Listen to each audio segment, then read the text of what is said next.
Okay, generally this is looking at the frequency response on the amp return from the THX sound system. So the red line is the amp return. I got to align the trim pots on the return signal, so the low end part here down here goes a little bit upward, a little bit. It's very awkward without a monitor in the kitchen to look at, because I've got to keep turning it a little bit and then walking back in the room and looking at the real time in real time on the pink noise. It's very exhausting, but where it starts taking over on the HF part of the crossover, and where it's moving, and then so if I turn that's the center channel signal.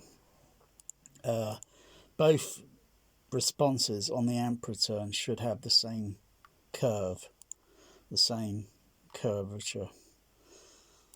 So that's the center channel with the microphone up close to the and it's picking up the LF still, the bass cab. But notice hang on, put that back on, off that. Notice that the elevation, it going up, it's sloping upward. Now bear in mind the Behringer PEQ 304 amplifier frequency response has a roll off on the high end, so it kind of drops off, it slopes off. And what the THX here is doing is adding a screen channel boost. If the amplifier was a bit more flat response, this screen boost here will be elevated up a little bit more higher. So I can see where the microphone's being placed behind the screen, in front of the screen, pretty much against the AT screen, the acoustical transparent screen.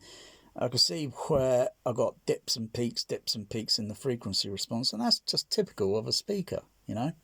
Now, if I had enough PEQ filters to tackle this, say from 500 hertz, or maybe start at 400 or 300 hertz, because there will be some frequency anomalies down there, and it's getting the response almost to trace this crossover curve, because that's internally electronically, and it's direct.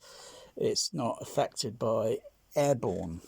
It's not, the signal is not going airborne, it's direct electronically.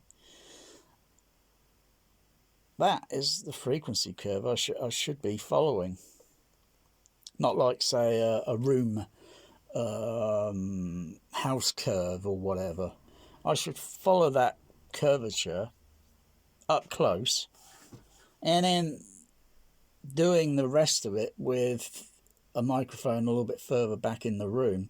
Oh gosh, well, that's another thing, because I would have to have multi EQ just for each single screen channel, surround channel, overhead, below matrix surround, sub bass. Oh crikey, now, right out loud. That's when you get it. That's when you get it perfect. That's my belief. So if I were to just adjust the offset a little bit more, just turn it down a fraction, just bring it down a little bit, you know, because where am I here? This is between 10 and 10 dB, so I need to zoom this in, get into a tolerance of, I think, 5 plus and 5. There we go. So if I zoom it in a little bit, this sort of thing, if I wanted to do, would take me, it would take me days. It would take hours.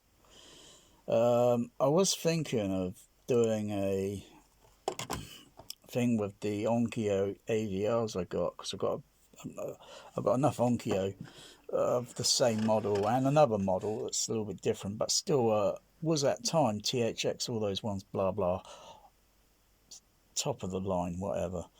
I could retro fit those into the system in a way so that I only use them as a preamp, so the signal goes in and then comes back out and then goes to the amplifier. So therefore I use the Audyssey to see what Audyssey could do, and to do that I would need a mic on the HF horn and another mic on the bass cab, right, and pink noise it first, get it lined up as best as I can, even though there's still going to be imperfections in the frequency response, little dips and peaks and such.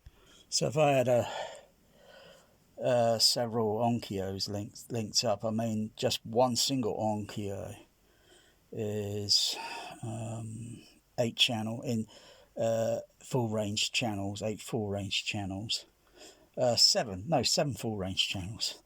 That's right. You could still, I guess, use the sub signal. I guess I mean, that is the AVR has internal amplifiers, but I won't be using those internal because I use my own amplification. But the signals will be theoretically going back to the system. So basically, it's just like putting an Onkyo. Let's just turn it around. It's like putting an Onkyo in between the B chain, and just having that as a multi EQ, because I believe it can do more calculations per channel. I'm not sure how many peer filters it's got. I read somewhere before it had like 200 or 250 per channel. If that's the case, then okay, fine. If it can do that sort of calculation, and then if I look at the response afterwards, then, and if it's if it can beat what I'm using with all the other equipment, fine. If there's still some little tinky little frequencies, yes, I would be extremely fussy about that, and I would use the, you know, any of the other parts of the PEQs that I've got on the system, and put a very narrow band Q bandwidth so it's not too wide, and just narrow right in on that, and just bring that frequency and lower that frequency down. Because if I zoom in on the actual direct and zoom in a little bit, there will be slight little imperfections, but they are tiny fraction. I mean, very tiny.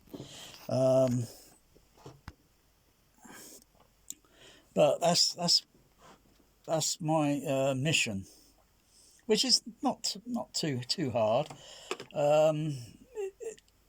It's a lot of trial and error, and would take a lot of manual hours to get it sorted. But yeah, and then doing the surround channels.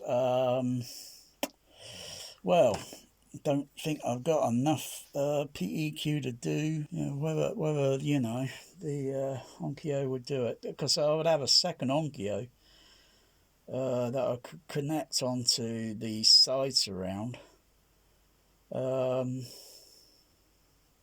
But each surround channel is its own speaker, its own amplifier.